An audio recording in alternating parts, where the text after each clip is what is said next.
আসসালামু আলাইকুম। গরিব, মধ্যবিত্ত, নিম্ন মধ্যবিত্তদের জন্য দারুণ এক কম্বো অফার নিয়ে এসেছি স্বপ্ন। এটা কোনো অ্যাডভার্টাইজ না, আমি নিজের অভিজ্ঞতা থেকে বলতেছি। কিছুদিন ধরে লক্ষ্য করতেছি স্বপ্ন তাদের বিভিন্ন আউটলেটে বেশ দারুণ দারুণ কিছু কিছু অফার দিচ্ছে, যাতে করে কি না যারা আমরা মধ্যবিত্ত বা নিম্ন মধ্যবিত্ত আছি, প্লাস হচ্ছে গিয়ে ব্যাচেলার আছে, যারা চাইলেও অনেক বেশি করে কিনে খেতে পারে না বা টাকার সংকট থাকে, তাদের জন্য কিন্তু দারুণ দারুণ কিছু অফার নিয়ে এসেছে। তো সেদিন গিয়েছিলাম একটু উত্তরাতে, তো সামনেই স্বপ্নের আউটলেট চোখে পড়লো। তো ফারহানের বাবা বললো চলো গিয়ে প্যাকেজগুলো দেখে আসি। আর দেখতে দেখতে তাদের হাঁসের যে কম্বো প্যাকেজটা সেটা আমাদের চোখে পড়ে, আর দেখে বেশ ভালো লাগে।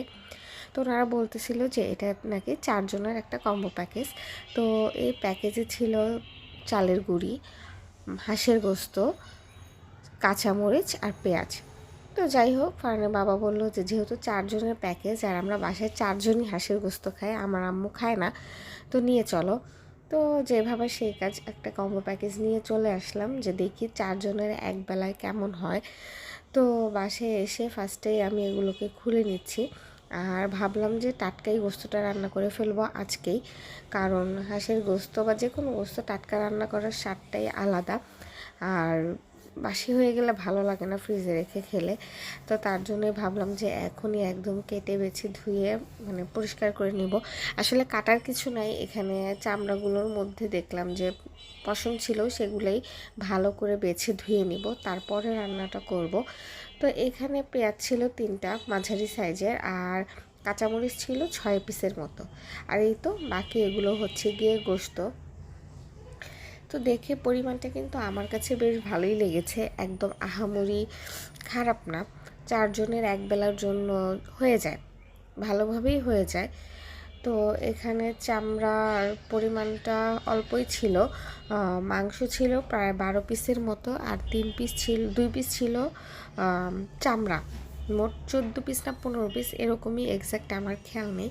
কিন্তু আর হাঁসের মাংসে যেহেতু হাড় থাকবেই, তো ওইটা ব্যাপার না, বাট মাংস ভালোই ছিল, সলিড মাংসও ছিল, আবার একটু হাড় লাগানোও ছিল, আর 2টা তেল ছিল। তো সব মিলিয়ে আমার কাছে ভালোই লেগেছে প্যাকেজটা। তো যাই হোক, প্যাকেজটা তো ভালো লেগেছে, এখন ভালো করে রান্না করতে হবে যাতে খেতে স্বাদ হয় আর খেয়ে সবাই প্রশংসা করে। আর হাঁসের গোস্ত কিন্তু শীতের দিনে মাস্ট, শীত আসবে আর হাঁসের গোস্ত খাওয়া হবে না তা তো হয়ই না। আমার মতো হাঁসের গোস্ত কার কার খুব পছন্দ অবশ্যই কমেন্ট করে জানাবেন। আমার যখন আমার বেবি পেটে ছিল তখন হাঁসের গোস্ত মানে এত খেতে ইচ্ছা করতেছিল, কিন্তু দুঃখের বিষয় কি আমাকে খেতে দেয়নি, কেন খেতে দেয়নি জানি না।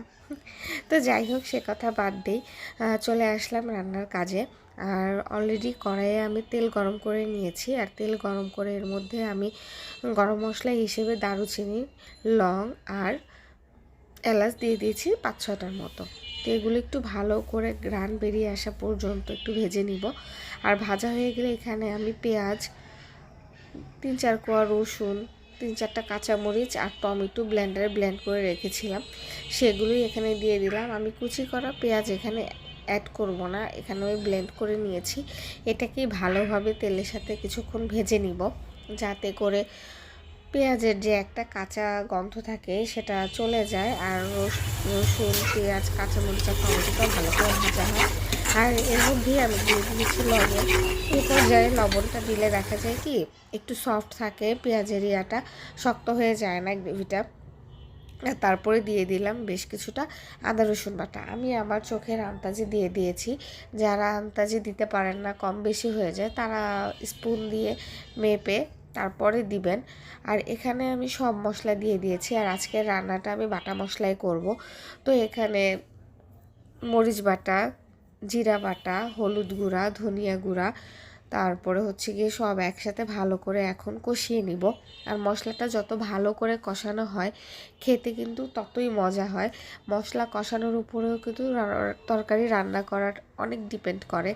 তো তেল ছেড়ে আসা পর্যন্ত আমি মশলাটাকে ভালো করে কষিয়ে নিব। যখন দেখব মশলার উপর থেকে তেলগুলো ভেসে উঠছে, সে পর্যায়ে আমি এই যে মাংসগুলোকে অ্যাড করে দিব।